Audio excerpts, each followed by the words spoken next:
Maayong adlaw sa inyong tanan, manglakaw na pod mi pod. Moadto mi sa Changi. Nami karon sa Didi, ang biyahe mga 30 to 40 minutes andong ka na. Tapos yung pamasahe namin ay 30 yuan, mga 200 pesos. May driver ka na, kasama pa pamilya mo, sana all. Tapos, ikaw-ikaway naman dyan. Driver namin Chinese, oh. Tapos yung nasa likod, si Dre, si Daniel, at ang aking pinakamagandang asawa, si Maya.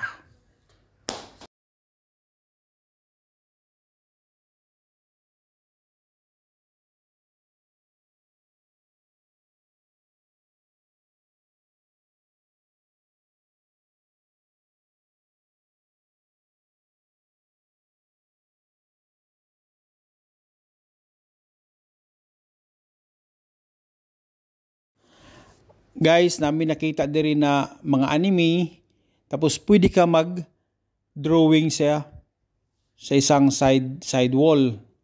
Kaya yun, mga anak ko, gusto sila mag-drawing para maging, alam mo na, dito sa sign and draw. Kaya yung una, yung anak ko ayaw pa huli, nag-draw agad. Yon, go Daniel, go! Go Daniel, go! Tapos si kuya, parang nag-iisip pa kung ano yung drawing niya. Kasi guys, malaki yan. Malaking wall yan, malaking wall. Nasa loob yan ng mall. Pwede kayo mag-drawing kahit anong gusto nyo i-drawing. Yung iba, nagdo-drawing ng mga anime character. Yung iba naman, nagdo-drawing ng Nell Agan was here. Tapos guys, si kuya, nag-drawing na si kuya. Ano kayang dinadrawing kuya? Mukhang seryosong-seryoso. Tingnan guys.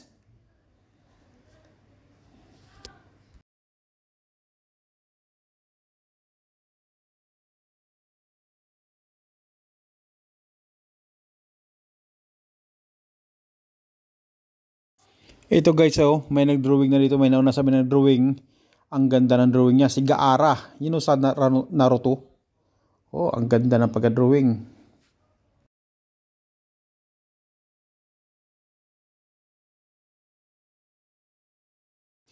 At dito guys, mayroong nanonood sa amin dito mga Chinese na mga babae. Mga teenager. Kasi guys, tinitingnan talaga nila kami mga foreigner. Siyempre, foreigner rin kami. Kasi andito kami sa China. Kaya yun, tumitingin sila kasi malalaki yung mga mata namin. At saka nag-i-English. Sana all.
Guys, naglalakad na kami ngayon. Naghanap kami ng makakainan kasi napagod na yung mga bata sa kalalakad.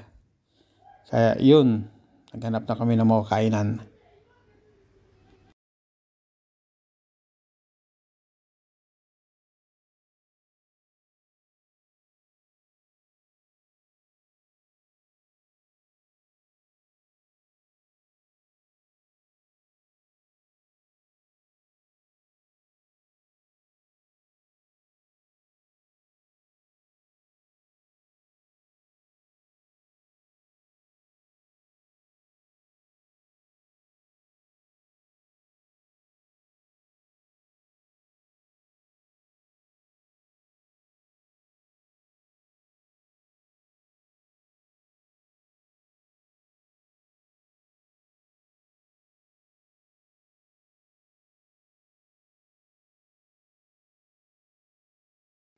At dito guys, napakalinis dito, yung may mga tanim nila mga bulaklak, may nag-aalaga talaga.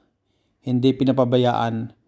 Pag may sign talaga, sumusunod talaga mga tao dito na huwag apakan, ganyan. Kung sa atin yan, siguro nangatanggal na yung mga bulaklak. Sayang naman, di ba, ang ganda.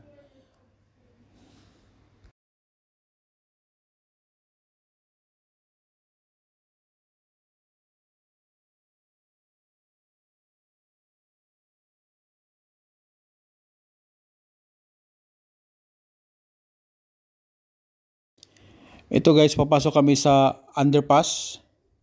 Tapos mayroon din daanan dito papuntang subway. Tapos nakita lang namin na maganda siya daanan kasi nga konti lang naman taong papasok dyan. Akala namin dead end na siya.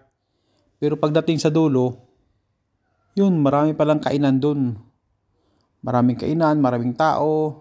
Para di pag papasok ka dyan, tingnan mo para siyang old mine. Para siyang bolt. Bolt na malaki. Tingnan nyo. Oh, may dalawang pinto, malalaki.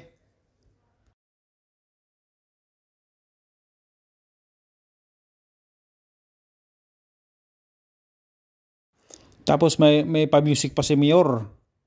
You know, para hindi naman nakakatakot pag dumaan dyan. Oh, tingnan mo ako. Pa-chill-chill lang. Diba?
Yung mga kids namin guys, pag makahawak ng boba, parang, at saka cellphone, hindi na makakausap.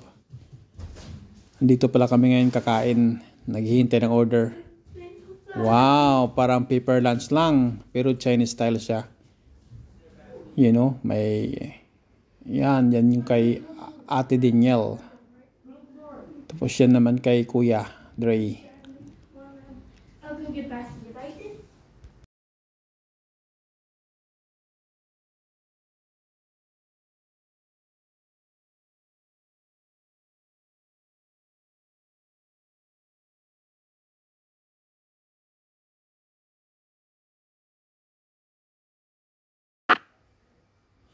At yun sa akin yan, yung order ko.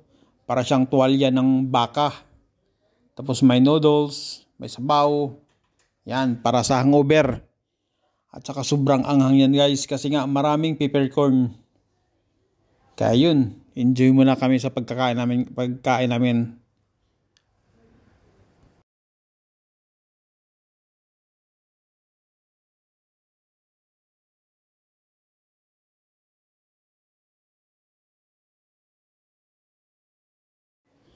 Hindi tayo puro loto, puro trabaho. Dapat din labas din tayo paminsan-minsan. Tapos kain sa labas. Yan. Para relax na naman yung pamilya natin. At saka, huwag niyong kalimutang mag-subscribe sa channel namin. Tuwing linggo, magpo-post po kami ng living in China.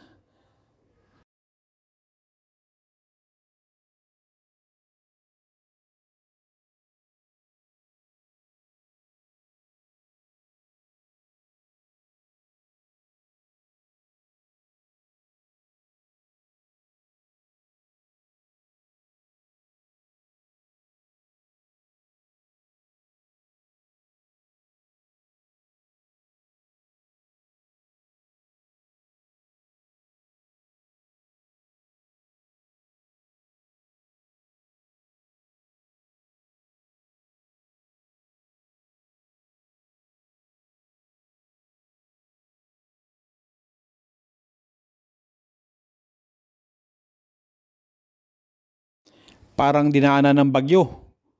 Nilinis na agad. Pero masarap naman.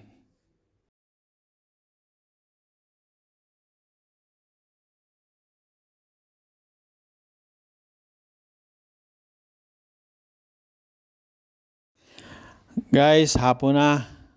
Malapit nang dumilim. Kaya yun.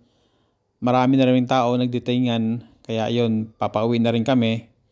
Kasi magbiyahe pa kami mga 30 minutes at 30 to 40 minutes. Yan pala yung Jordan store. Sa likod lang namin. Kaya yun, naglalakad na kami para magpabook ng Didi ulit. Kasi guys, dito guys, hindi na uso yung taxi dito. Didi na.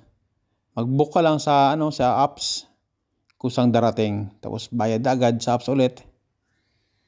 Kaya yun, walang hassle kahit pag dito ka nakatira.